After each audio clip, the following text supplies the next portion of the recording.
All right, you saw him on the podium about 20 minutes ago, and he is here in the flesh with us at our setup at the Indianapolis Convention Center. Mekhi Becton, Louisville tackle. Mekhi, great to see you, pal. Great to see you. Thanks for having me. We've also got Shireen Williams, Chris Sims. Tried to fight through it, and he went back to the hotel. He may be back later. Shireen's going to fill in for a bit here. But, Mekhi, hey, I was impressed by your answer. I mean, straight talk, no messing around. You believe you're the most dominant tackle in the draft. What have you experienced while playing college football that makes you believe that? Just the way I dominate the man in front of me. It shows on the tape every play. I'm dominating, making sure he falls every play. Who have you dominated the most? Who's the guy that you have just buried into the ground every time you faced him? Syracuse for sure. I don't really know his. I don't know his name off rip, but like Syracuse for sure. That's all I can say. Who's the best guy you've gone against? Bradley Chubb, my freshman year. What made him so tough? It was just he had different type of moves that I haven't seen before. So I mean, it was definitely a challenge, but I had fun playing against him for sure. Are you looking forward to getting a chance to see him again at the next level? Yes, sir. Definitely looking forward. Who's that one guy that when you see him out on the field, you're going to say, "Oh, I can't believe I am out here with that guy"?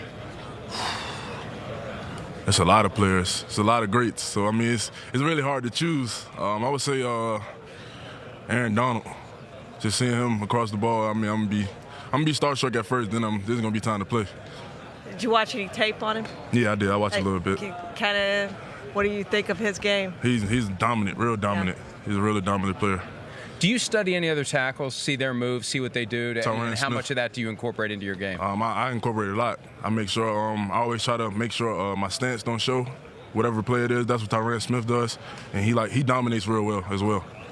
I think you trained at Michael Johnson, did yes, you ma'am. not? Yes, ma'am. What was it like learning from an Olympian, 400 and 200, but learning from an Olympian, what was that like? It was great because he taught me how to run. Like, growing up, I wasn't running the right way after he taught me, so it was great. So I can't wait to run.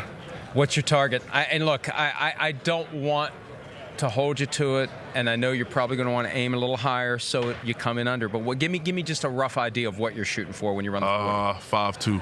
5'2"? 5'2" and low. 5'2" and below. What about the bench press on the other side of the curve? 30 plus. 30 plus? Yes, sir. Yeah, I think you said freakish numbers, right? Yes, sir. All the way through every drill, we're going to have some freakish numbers. Yes, ma'am. Is it what drills are you best in? What's your worst drill? I feel like my best drill probably gonna be the 40. Okay. And my worst drill probably gonna be the L drill. Mekhi, how old were you when you made that first growth spurt that has pushed you towards 6'7", 300 plus? Like 14, 15. That's really when I started to hit my growth spurt. Cause it was one summer. It was like not summer, but like my dad had got me some sweatpants, and then like within weeks, I needed some more sweatpants because they were hot water. So like he was mad about that. He was like, "You don't need no more sweatpants." I'm like, "Yes, I do." So. Dad, my sweatpants are shorts now. Yeah, that's what happened. Do you have to work to keep your weight on? I know a lot of guys, their metabolism is still high and they really got to fight, or is it natural for you? No, I mean, at first, the problem with my weight, I wasn't eating enough because I would burn like 1,200 calories in a workout, and then I wasn't replacing that in food. So that was really my problem. So now I'm learning to eat more. So that helped me out a lot.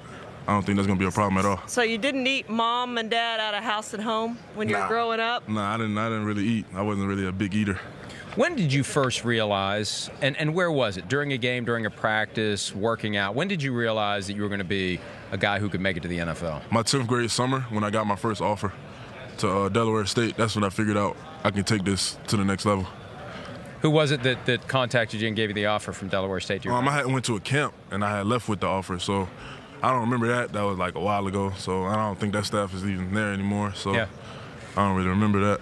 And then did you feel like you carried yourself differently after that? Like, I know I can do this? Yeah. And sometimes that confidence actually makes you better. When you know you can do it, that's half the battle. Yeah, I gained more confidence after I got that first offer, so I feel like that's what it was. So do you have a target in mind, a range, a high, low, where you're going to be drafted? Top 10. I think I'm going to perform well to go top 10. Who was your favorite team growing up? The Washington Redskins. Redskins. Why the Redskins? They was close to home. Okay. I'm from Richmond, so they was 2 hours away. And then my dad liked them too, so I just liked whoever my dad liked. Who was it that you were a fan of, specifically player-wise, growing up? Who was the guy you loved watching during games?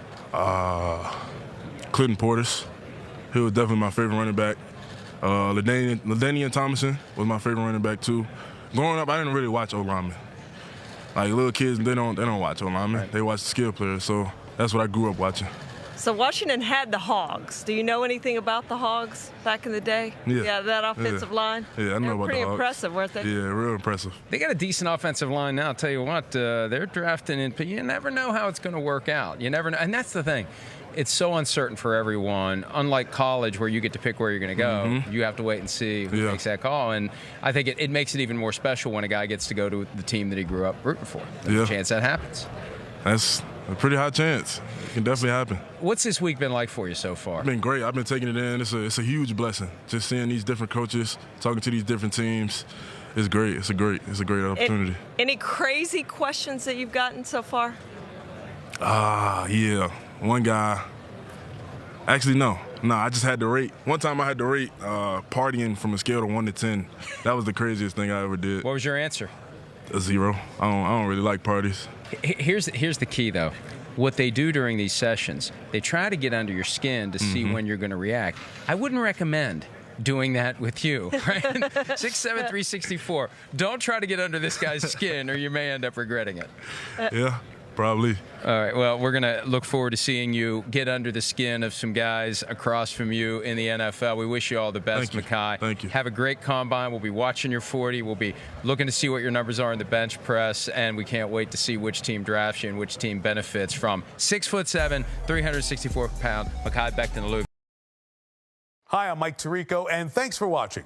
Make sure to hit subscribe for the latest news and highlights from NBC Sports.